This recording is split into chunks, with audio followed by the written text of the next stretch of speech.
ძველი და ახალი კონსერვატიული იდეების სერიის წინა ვიდეოებში ჩვენ კონსერვატიული იდეების განვითარების მთავარი ეტაპები მიმოვიხილეთ მე-18 საუკუნიდან მე-20 საუკუნის ბოლომდე. დღევანდელ დასკვნით ვიდეოში მე-20 საუკუნის ბოლო ეტაპს, ნეოკონსერვატიზმსა და პოსტკომუნისტურ ქვეყნებში კონსერვატიზმის აღმოცენებას განვიხილავთ. კონსერვატიული იდეების განვითარებისათვის მე-20 საუკუნის მეორე ნახევარი მნიშვნელოვანი პერიოდია იმ მხრივ, რომ ამ დროს კონსერვატიული აზროვნება ხელახლა იწყებს განვითარებას. და ეს დიდწილად წარმოადგენს რეაქციულ პასუხს მეორე მსოფლიო ომის შემდგომი დასავლური კეთილდღეობის სახელმწიფოს განვითარებაზე. ასევე მთავრობის როლის ზრდასა და სოციალისტური იდეების გავრცელებაზე. მაგალითად, ომის შემდგომ ბრიტანეთში, განსაკუთრებით კი პირველი 2 ათეული წლის განმავლობაში, კონსერვატიული მოაზროვნეები თითქმის ერთხმად ეწინააღმდეგებოდნენ სახელმწიფოსა და მისი როლის ზრდას და ყურადღებას ამახვილებდნენ ინდივიდუალური თავისუფლების, ტრადიციული კონსტიტუციური მოწყობის, კერძო საკუთრების, კანონის უზენაესობისა და პატრიოტიზმის მნიშვნელობაზე. ამ პერიოდში პოპულარული ხდება ლიბერტარიანული იდეები და მასთან ერთად ისეთი მოაზროვნეებიც, როგორებიც არიან მილტონ ფრიდმანი და ფრიდრიხ ჰაიეკი. ჰაიეკის იდეებს ინდივიდუალური თავისუფლების მნიშვნელობისა და ცენტრალური დაგეგმარების საფრთხეების შესახებ განსაკუთრებული გავლენა ჰქონდა არა მხოლოდ ლიბერტარიანიზმზე, არამედ ასევე კონსერვატიულ აზროვნებაზეც. ზუსტად ასევე მილტონ ფრიდმანსა და მის იდეებს თავისუფალი ბაზრის კაპიტალიზმისა და მთავრობის მცირე ჩარევის შესახებ მნიშვნელოვანი გავლენა ჰქონდა მე-20 საუკუნის მეორე ნახევრის კონსერვატიზმზე.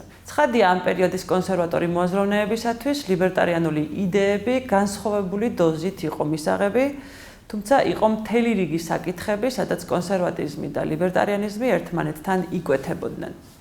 ასეთი საკითხები ძირითადად ეკონომიკური იყო და მოიცავდა მცირე მთავრობის იდეას, ეკონომიკაში მთავრობის როლის შემცირებას, თავისუფალი ბაზრის პრინციპების მხარდაჭერას, მინიმალურ რეგულაციას, ინდივიდუალური თავისუფლებების იდეის მხარდაჭერას, სოციალისტური ეკონომიკური მოდელებისადმი სკეპტიციზმს და ცივი ომის პერიოდში ანტიკომუნისტურ განწყობებს, რაც გულისხმობდა ცენტრალიზებული სახელმწიფო კონტროლისა და ზოგადად კომუნისტური იდეოლოგიის მიმართ მტრულ განწყობებს, რაც თავის მხრივ ხშირად აერთიანებდა ლიბერტარიანელებსა და კონსერვატორებს.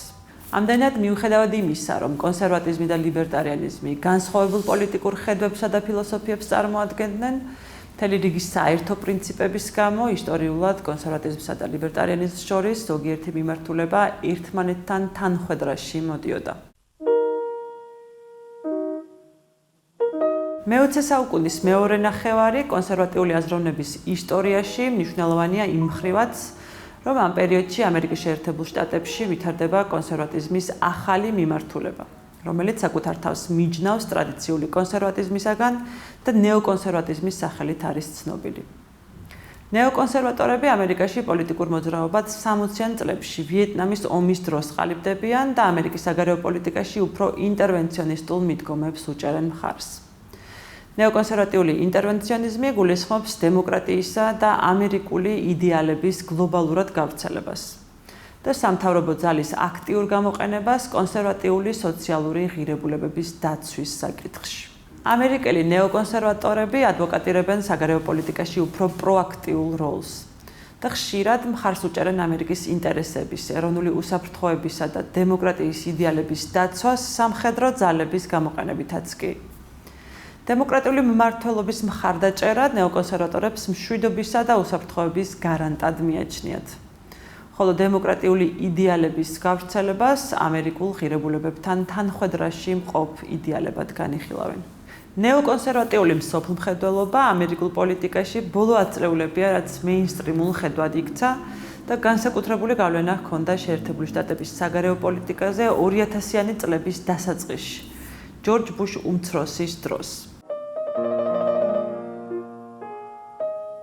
პოსტკომუნისტურ ქვეყნებში ახალი კონსერვატიზმის დაბადება, ან როგორც ამას უწოდებენ ხოლმე, კონსერვატიზმის რენესანსი, სოციალური მეცნიერებების ლიტერატურაში გაიგება როგორც ახალი, არალიბერალური მცდელობა, რომ კონსერვატიული იდეების გააქტიურების საშუალებით კაპიტალიზმის შიგნიდან მოხდეს ცვლილებების განხორციელება. კონსერვატიზმის იდეების გავრცელების თვალსაზრისით ერთ-ერთი საინტერესო კონტექსტი სწორედ ცენტრალური და აღმოსავლეთ ევროპის ქვეყნებია, განსაკუთრებით უნგრეთი და პოლონეთი, სადაც არალიბერალური იდეების გავრცელება პარტიული პოლიტიკის საშუალებით საკმაოდ წარმატებით მოხერხდა, რამაც პოსტკომუნისტური ეპოქის ეგრეთ წოდებული ლიბერალური კონსენსუსი კითხვის ნიშნის ქვეშ დააყენა. მე-20 საუკუნეში კომუნისტური მმართველობის პირობებში კონსერვატიული ტრადიცია დიდად არ განვითარებულა და პირიქით შეწყვეტილიც იყო. ცენტრალური და აღმოსავლეთ ევროპის თანამედროვე საზოგადოებებში კონსერვატიული იდეები გამოიყენება ერთის მხრივ ლიბერალიზმის და მეორე მხრივ კომუნიზმის წინააღმდეგ. ავტორები, რომლებიც პოსტკომუნისტურ საზოგადოებებში თანამედროვე კონსერვატიზმის განვითარებას აკვირდებიან, წერენ, რომ ამ ქვეყნებში კონსერვატორი ინტელექტუალების უმთავრეს გაცხადებულ მიზანს დასავლურ ეკონომიკურ და კულტურულ ლიბერალიზმთან ბრძოლა წარმოადგენს. მაგრამ ეს მედლის მხოლოდ ერთი მხარეა. ჰეგემონურ ლიბერალურ პროექტთან ერთად ისინი ასევე ებრძვიან კომუნისტურ წარსულსაც.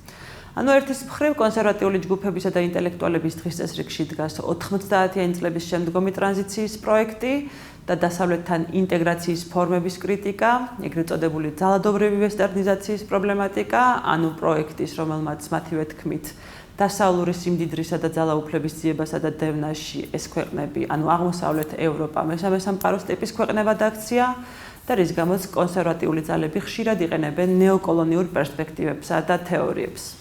მეორეს მხრივ კი ამ რეგიონის კონსერვატიული ძალებისათვის მნიშვნელოვან საკითხს წარმოადგენს ის, თუ როგორ უნდა გამკლავებოდნენ ეს საზოგადოებები კომუნისტურ წარსულს. ამ კითხვაზე პასუხად კონსერვატორები როგორც წესი მხარს უჭერდნენ ლუსტრაციის კანონის მსგავს ეგრეთ წოდებულ მკაცრი განწმენდის რიტუალებს, რომელთაც აღმოსავლეთ და ცენტრალური ევროპის საჯარო სივრცე უნდა გაეთავისუფლებინა კომუნისტური წარსულის მქონე საჯარო მომსახურეებისა და უშიშროების თანამშრომლებისაგან. ამდენად ევროპის ამ რეგიონში, სადაც კონსერვატიზმის ისტორიული განვითარების ტრადიცია მე-20 საუკუნეში კომუნიზმმა შეაჩერა, კონსერვატიზმი თანაბრად არის გამოყენებული როგორც ერთი მხრივ ლიბერალიზმის, ისე მეორე მხრივ კომუნიზმის წინააღმდეგ. მაგრამ უმთავრესად კონსერვატიული პოლიტიკური ძალები თითქმის ერთხმად ეწინააღმდეგებიან ბოლო ათწლეულების საბაზრო რეფორმებს, დემოკრატიზაციისა და ეგრეთ წოდებული კანონის უზენაესობის პრინციპებს, რომლებიც 90-იანი წლებიდან განსაზღვრავდნენ ამ ქვეყნების გზას ეგრეთ წოდებულ ღია საზოგადოებებამდე და დემოკრატიამდე.